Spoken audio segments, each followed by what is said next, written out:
Wastage కి ముందు మీరు ఏం చేసేవాళ్ళు, ఈ బిజినెస్ లోకి ఎలా వచ్చారు షార్ట్ అండ్ స్వీట్?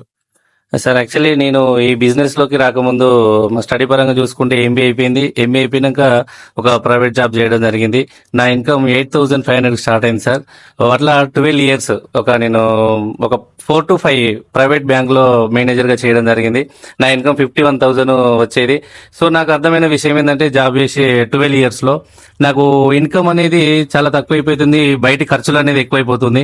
సో ఇంకోటి ఏదైనా సెకండ్ ఇన్కమ్ సోర్స్ స్టార్ట్ చేస్తే బాగుండు అని అనుకుని ఆలోచిస్తే బయట మన అందరికి తెలిసిందే ఇన్వెస్ట్మెంట్ పెట్టాలి, చాలా ఉన్నాయి, కాకపోతే కాంపిటీషన్ కూడా ఎక్కువైపోయింది.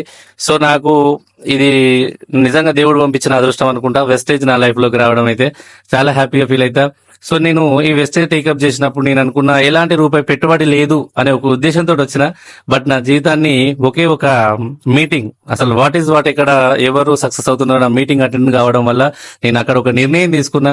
అసలు నేను 12 సంవత్సరాలు జాబ్ చేస్తే నేను చేసిన కంపెనీలు బాగుపడ్డాయి. ఇక్కడ ఆ వచ్చిన జీతం ఖర్చు పెట్టిన మార్కెట్ బాగుపడ్డది. బట్ నా జీవితం ఎక్కడ చేంజ్ అయిపోయలేదు. బట్ రూపాయి పెట్టుబడి లేదని స్టార్ట్ చేసిన వ్యక్తిని ఈ రోజు ఈ కంపెనీ ఏంటి, అసలు ఇందులో ఏమున్నాయి, దీంట్లో ఏం చేయాలనేది ఒక క్లారిటీ తోటి స్టార్ట్ చేసిన.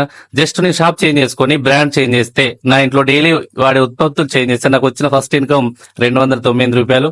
సో అదే విధంగా ముందుకెళ్లడం వల్ల జాబ్ చేస్తూ పార్ట్ టైం చేస్తే ఒక 18,000 ఇన్కమ్ ఎర్న్ చేసిన.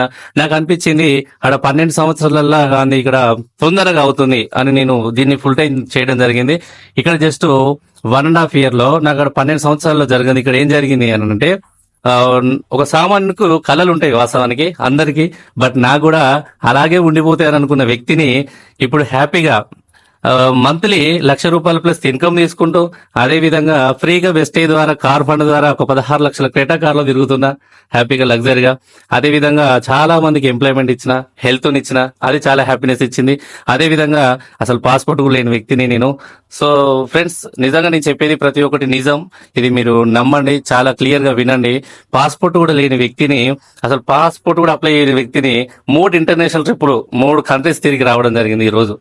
సో చూడండి, ఆ రోజు ఆ ట్రిప్ లో నాకు ఒక చదువు లేని వ్యక్తి ఉన్నాడు, ఒక గవర్నమెంట్ జాబర్ ఉన్నారు, ప్రతి ఒక్కరు ఉన్నారు.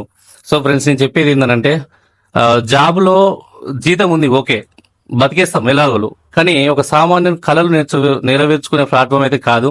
బట్ నేను అక్కడ 12 సంవత్సరాలు కానీ ఇక్కడ నాకు దొరికింది సార్. నేను చాలా హ్యాపీగా ఫీల్ అవుతున్నా, ఎందుకంటే 1.5 year నా జర్నీ చూస్తే. బట్ చాలా ఉన్నాయి. ఒక లైఫ్ టైం హౌస్ ఫండ్ కూడా తీసుకుంటున్నా. నా లగ్జరీ డ్రీమ్ హౌస్ కూడా వెస్టేజ్ ద్వారా, వెస్టేజ్ పుణ్యమాని తీసుకొని ప్లాన్ చేసుకోబోతున్నా సార్. వెరీ సూన్ 2-3 months లో కూడా తీసుకుంటాను. So thank you Vestige, thank you management. కాదు సార్, నాకు ఆ విషయం ఏంటి